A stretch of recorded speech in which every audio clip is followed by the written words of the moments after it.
তোমার ব্যাপারে যেটা শোনা যায় সেটা হচ্ছে তুমি প্রমোশনে খুব একটা বিশ্বাসী নও। মানে পারিয়াতেও যে তুমি খুব প্রমোশন করেছিলে তোমার সিনেমার, তা তো নয়। আমার অভিনেতারা করেছে, হ্যাঁ অভিনেতারা করেছে, বা তুমি যে তোমার প্রমোশন খুব একটা সামনে ব্যক্তিগত আসলো, প্রমোশন। হ্যাঁ হ্যাঁ সেটা তো খুব একটা দেখা যায় না। এবার যেখানে এখনকার দিনে 2025-এ কন্টেন্ট যেরকমই হোক না কেন, তারা প্রমোশনটা করে লার্জার দ্যান লাইফ, যে প্রমোশন হবে, লোক আসবে, এবার কন্টেন্ট যা হলো তা হলো।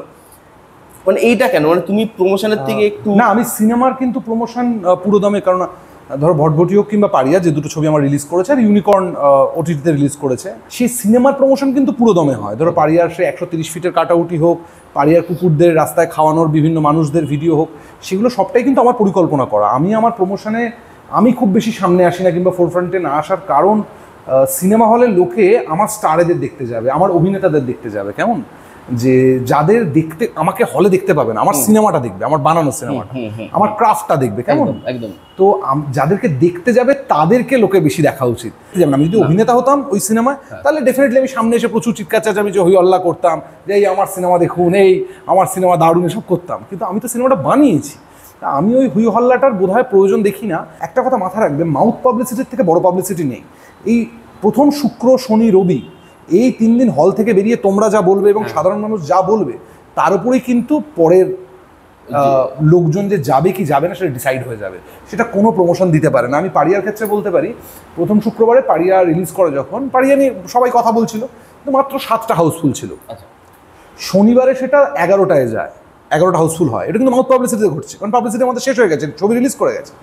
রোববারে সেটা 14টাতে যায়, এবং মঙ্গলবার না সোমবার সরস্বতী পুজো ছিল, সেই দিন একসাথে প্রায় 35 না 37টা হাউসফুল হয়। এটা কিন্তু ওই হলে সিনেমা দেখে বেরিয়ে যারা কথা বলছে তাদের উপরে বেস করে। এবং আমার মনে হয় আমি সিনেমাটা বানিয়ে অনেকগুলো কথা অলরেডি বলে ফেলেছি।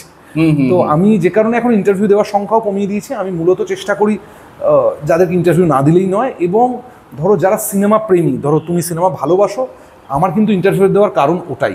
আমার মনে হয় সিনেমা নিয়ে কথা বলতে গেলে একজন সিনেমা প্রেমী মানুষের সাথে কথা বলাটা খুব ইম্পর্টেন্ট। যে কারণে দেখবে আমি রূপমকে অনেকবার ইন্টারভিউ দিই, কারণ রূপমের একদম প্রথম দিকের ইন্টারভিউ থেকে রূপম প্রথম ইন্টারভিউ আমাকে করেছিল, তো তখন অনেকটা ছোট। তো এখন আমি রূপমকে ইন্টারভিউ দিই, তার কারণ ও সিনেমা ভালোবাসে।